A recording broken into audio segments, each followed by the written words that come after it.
Assalamualaikum warahmatullahi wabarakatuh.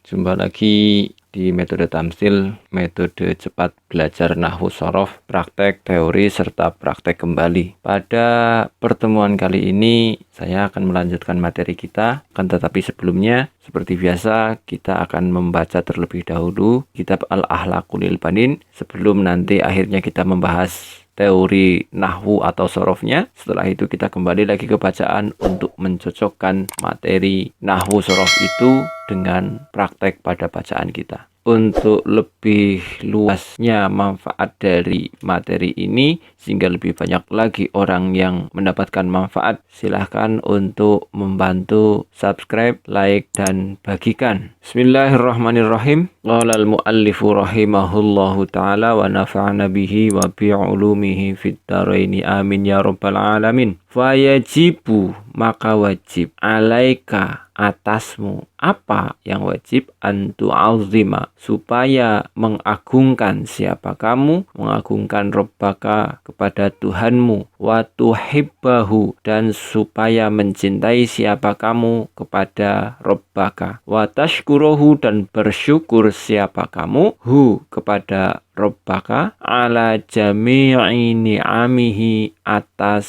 semua nikmat-nikmatnya Rabbaka, bi antam tasila, dengan supaya mengikuti siapa kamu, awamirohu, kepada perintah-perintah Tuhanmu, wa tajtaniba, dan supaya menjauhi siapa kamu, nawahiyahu, pada larangan-larangan Tuhanmu, wa antu'azima, dan supaya mengagungkan siapa kamu, aidon juga, jami'a malaikatihi, kepada seluruh malaikat-malaikatnya Tuhanmu, wa rasulihi, dan utusan-utusan Tuhanmu, wa ambiyaihi, dan nabi-nabinya Tuhanmu, wa sholihina, dan semua orang-orang soleh, min ibadihi, dari hamba-hambanya Tuhanmu, wa tuhibbahum, dan supaya mencintai siapa kamu, hum, kepada mereka semua, li'annahu, karena sesungguhnya Allah Ta'ala itu yuhibbuhum, mencintai siapa Rabbak, Allah, kepada mereka. Bismillahirrahmanirrahim. Kita lanjutkan kepada materi kita. Sekedar mengingat, pada pertemuan sebelumnya dan sebelumnya lagi kita telah membahas tasrif istilah. Sekedar mengingat kembali, yang dinamakan tasrif adalah perubahan kalimah dari satu bentuk ke bentuk yang lain. Ada yang dinamakan wazan, yaitu patokan, dan ada yang dinamakan mauzun. Mauzun itu yang diikutkan kepada patokan tersebut. Ada yang dinamakan sighot atau bentuk kata. Huruf asal fi'il itu ada 3 huruf, yaitu yang dinamakan fa fi'il, ain fi'il, dan lam fi'il. Fi'il yang 3 hurufnya itu wazan fi'il maudinya dibagi menjadi 3, yaitu dibedakan berdasarkan ain fi'ilnya. Bisa fa'ula, bisa fa'ala, bisa fa'ila. Dan mauzunnya ada nasoro yang fa'ala, misalkan ada hasuna, nasoro artinya menolong, hasuna artinya bagus yang fa'ula, atau alima yang fa'ila. Kita sekedar mengingat-ingat tasrifnya. Di metode saya, seperti pernah saya sampaikan, sebenarnya yang sangat-sangat diharapkan hafal untuk bisa sukses mengikuti metode pembelajaran tamsil adalah hafal 5 hal. Yang pertama, hafal huruf jar. Yang kedua, hafal tasrif istilah. Yang ketiga, hafal tasrifnya fi'il maudi. Yang keempat, hafal tasrifnya fi'il mudhari. Dan yang kelima, hafal tasrifnya fi'il amar. Ini kunci. Jadi diharapkan materi tasrif istilah ini Anda juga bisa hafal. Oleh karenanya, saya akan mengingatkan kembali dengan mentasrif yang menggunakan wazan fa'ala yaf'ilu. Mauzunnya kita pakai doroba yadribu. Tetap sesuai dengan panduan yang ada di sini. Andaikan nanti ada yang berbeda, kaidahnya nanti akan saya jelaskan kemudian. Saya ulang lagi. Doroba yadribu dorban wa madroban fahuwa doribun wa zaka madrubun idrib la tadrib madribun madribun midrobun. Oke, sekedar mengingatkan, dalam rangkaian tasrif itu perubahan bentuk kalimahnya itu dinamakan sighot. Sighot di sini ada fi'il madhi, ada fi'il mudhari, ada masdar, ada isim fa'il, ada isim maf'ul, ada fi'il amar, ada fi'il nahi, ada isim zaman dan isim makan, ada yang terakhir isim alat. Nanti akan kita jelaskan satu persatu masing-masing sighotnya. Pada pertemuan kali ini kita akan membahas tasrifnya fi'il madhi. Nah, kenapa ini kita bahas dan kenapa kemarin diprioritaskan untuk tahu mana isim mufrad, makna jamak taksir, makna isim tasniah dan mana jamak muannats dan jamak mudzakkar, karena ini penting nanti untuk menerapkan pada fi'il madhi yang berhubungan dengan fa'il yang berupa isim dhamir dan isim dhahirnya. Oke, kita kepada materi fi'il madhi. Saya akan sedikit menyinggung tentang isim dhamir atau kata ganti. Sebagaimana kita ketahui, di bahasa Indonesia sendiri, kata ganti itu ada kata ganti orang pertama, ada kata ganti orang kedua, dan ada kata ganti orang ketiga. Kata ganti orang pertama itu ya saya untuk yang tunggal, kami atau kita itu untuk yang jamak. Saya itu namanya mutakallim, kami atau kita itu namanya mutakallim ma'al ghair. Mutakallim orang yang berbicara, ma'al ghair beserta orang lain.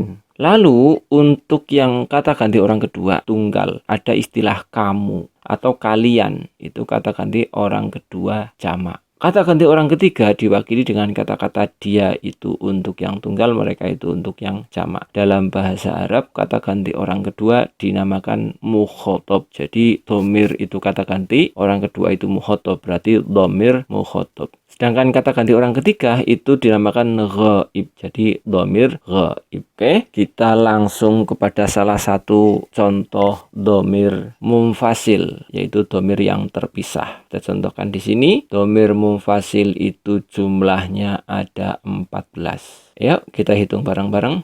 Huwa, huma, hum, hiya, huma, hunna, anta, antuma, antum, anti, antuma, antunna, ana, nahnu. Dihafalkan ya, ini diusahakan ini dihafalkan juga, karena ini satu paket dengan fi'il madhinya maupun fi'il mudhari, pasti akan berhubungan dengan ini juga. Lalu seperti rencana awal kita akan membahas tasrifnya fi'il madhi. Di sini saya contohkan menggunakan kata-kata nasoro yang artinya menolong. Bismillahirrahmanirrahim. Nasoro, nasoro, nasoru, nasorot, nasorota, nasorna, nasorta, nasortuma, nasortum, nasorti, nasortuma, nasortunna, nasortu, nasorna.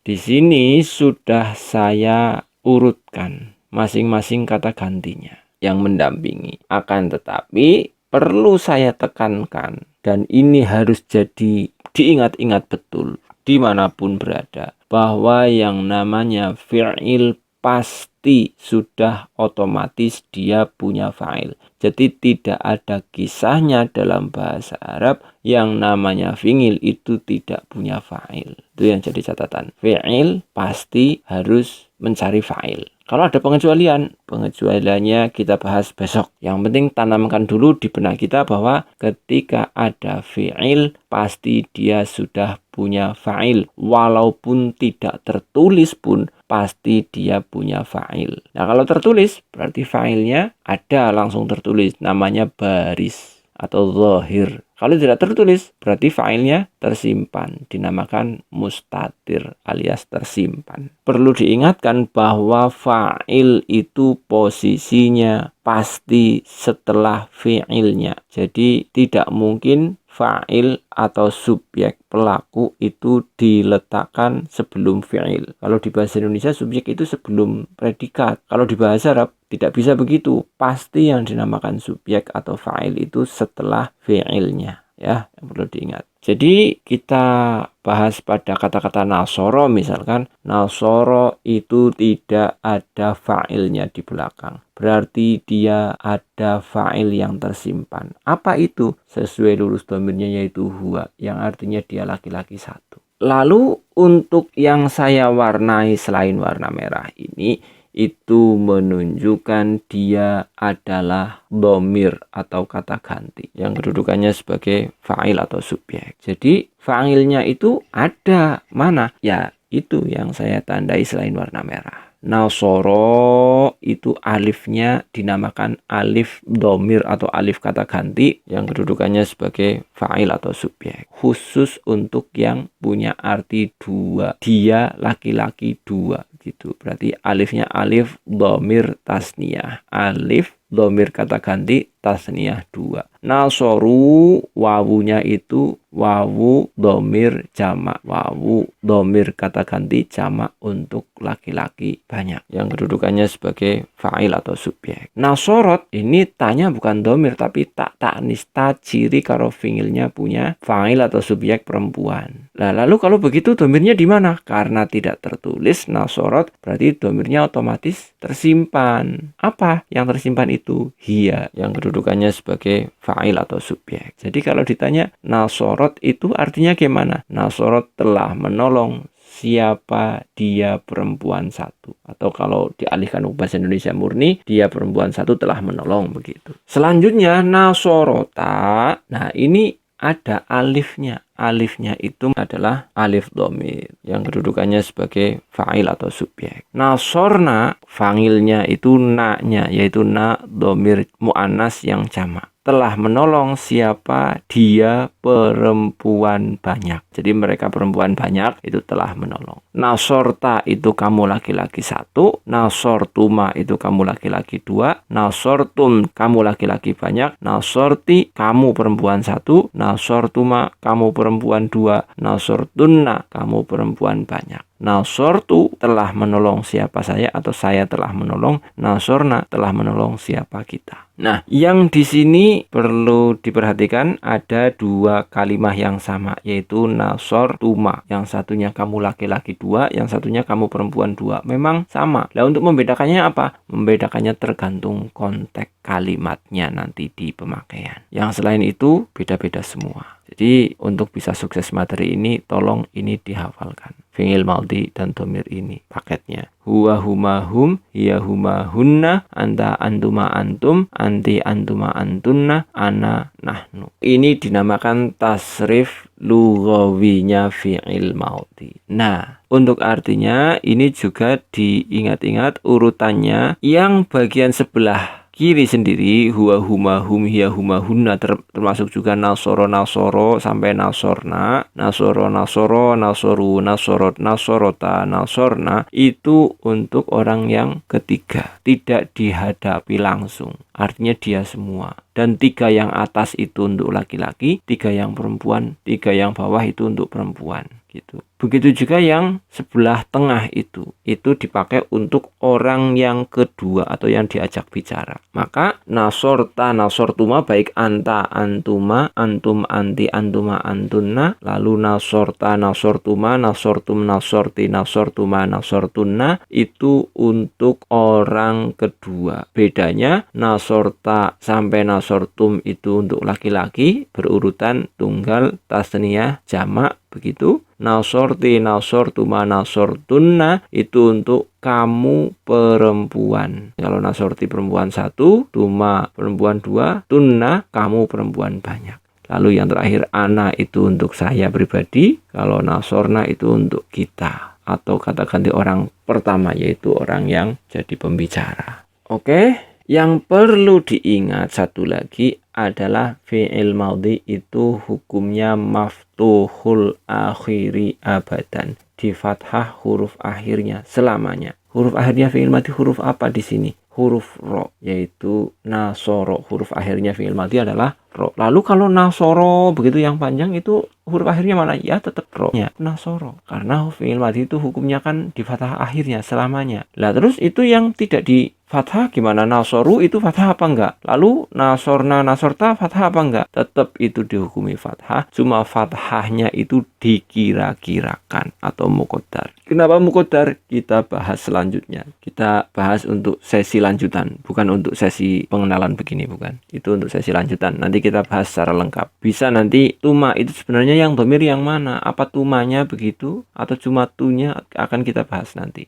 Yang detailnya akan kita bahas. Sekarang yang penting kita tahu dulu bahwa ini adalah dhamir munfasil, sebelahnya adalah tasrifnya fi'il madhi. Kita kembali ke bacaan. Oke, sebelum kita akhirnya ke bacaan, saya mengingatkan pada waktu membahas ciri-ciri kalimat isim, kita menyebutkan ada ciri-ciri fi'il itu adalah hurufnya lafal anita. Itu juga bukan berarti tanpa pengecualian. Karena sebenarnya itu ada kaidah diawali hurufnya lafal anita tapi yang masyhur artinya. Maksudnya masyhur yang lafal anita itu bisa jadi ciri fi'il kalau hurufnya lafal anita itu tidak masuk dalam huruf pembentuk kata atau huruf pembentuk kalimatnya. Artinya kalau hurufnya lafal anita itu bukan termasuk fa fi'il, ain fi'il atau lam fi'il. Kalau lafal nasoro itu nunnya itu fa fi'il, maka nunnya itu bukan ciri kalimat fi'il, akan tetapi nunnya itu adalah nun unsur pembentuk kalimat fi'ilnya, yaitu nun fa fi'il. Maka berbeda. Itu ya. Jadi secara umum kebanyakan yang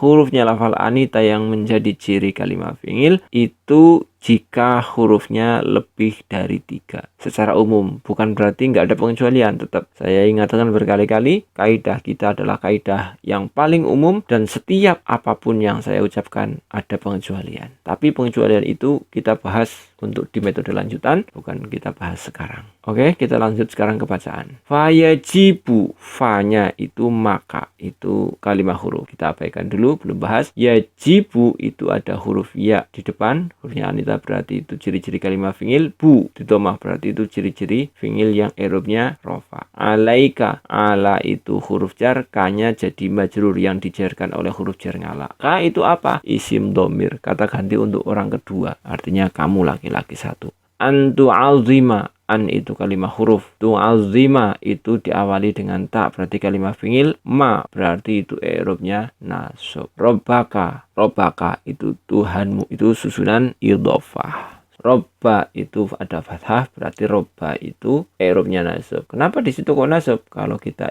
ingat-ingat maknanya tadi, karena robbaka itu jadi objek. Kamu mengagungkan Tuhanmu. Tuhanmu kan jadi objek. Wa tuhibbahu, wa-nya kalimat huruf, tuhibba itu diawali dengan ta berarti fi'il, ba itu dibaca fathah berarti i'rabnya nasab. Wa tashkuruhu, ya itu sama, wa-nya kalimat huruf, tashkuru kalimat fi'il karena diawali salah satu hurufnya lafal anita, ro di fathah berarti itu fi'il yang i'rabnya nasab. Ala jami'i ni'amihi, ala huruf jar, jami'i jadi majrur, ciri-ciri jarnya kasroh. Kenapa kasroh? Karena isim mufrad. Jami'i ni'amihi itu susunan mudhaf mudhaf ilaih mudhaf mudhaf ilaih alias susunan idhofah. Jami'i mudhaf, ni'ami mudhaf ilaih. I'rabnya mudhaf ilaih wajib jar, karena i'rabnya jar, ni'ami itu isma taksir, maka ciri-cirinya menggunakan kasroh. Ni'ami mudhaf, hi-nya itu dhamir yang nyambung, dhamir mutasil. Bi antam tasila awamirohu, dengan supaya mengikuti siapa kamu awamirohu kepada perintah-perintahnya Robbaka alias Tuhanmu. Bi an, bi-nya huruf jar, an itu kalimat huruf, tam tasila berarti kalimat fi'il karena diawali dengan hurufnya lafal anita, dibaca la berarti itu i'rabnya nasab. Awamirohu, dengan mengikuti siapa kamu awamirohu kepada, awamirohu itu berarti jadi objek, i'rabnya nasab, ciri-ciri nasabnya fathah. Kenapa fathah? Karena awamiro itu jamak taksir.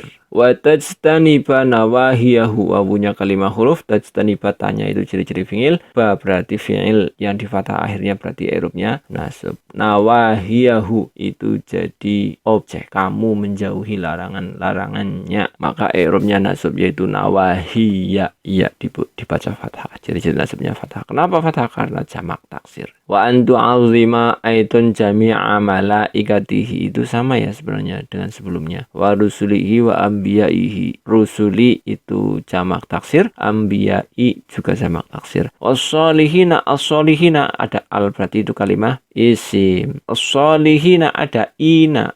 Kemarin kita sudah membahas isim tasniah itu ani, aini. Jamak mudzakkar salim itu una, ina. Jamak muannats salim atun, atin. Ingat-ingat, karena ini ina berarti apa? Iya, jamak mudzakkar salim yang i'rabnya nasab di situ. Makanya dibaca ina. Min ibadihi, min huruf jar. Ibadi itu jadi majrurnya min, maka i'rabnya jar, ciri-cirinya kasroh. Kenapa kasroh? Karena jamak taksir. Wa tuhibbahum li'annahu ta'ala yuhibbuhum. Sudah, begitu saja. Yang belum terbahas bukan berarti kita tidak akan membahas, akan tetapi ada masanya nanti ketika materinya sudah sampai. Jadi diharapkan nanti ketika kita sudah bisa membahas kurang lebih 50-60% pembahasan, itu kita sudah bisa menganalisa hampir 90% kalimah yang dipakai di tata bahasa Arab. Begitu saja materi kita kali ini. Mohon yang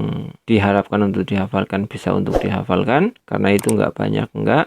Saya pernah menulisnya itu cuma 1 halaman HVS F4, jadi simple. Dan itu tulisannya bukan tulisan yang terlalu kecil dan dempet-dempet, bukan, tapi ya standar lah. Saya akhiri, semoga bermanfaat. Dan jika ini dirasa bermanfaat, silahkan untuk di like, di subscribe, dan di share, sehingga lebih banyak lagi orang yang mendapatkan manfaat dari materi ini. Saya akhiri pertemuan sesi kali ini. Sampai jumpa lagi di sesi selanjutnya. Saya akhiri. Wassalamualaikum warahmatullahi wabarakatuh.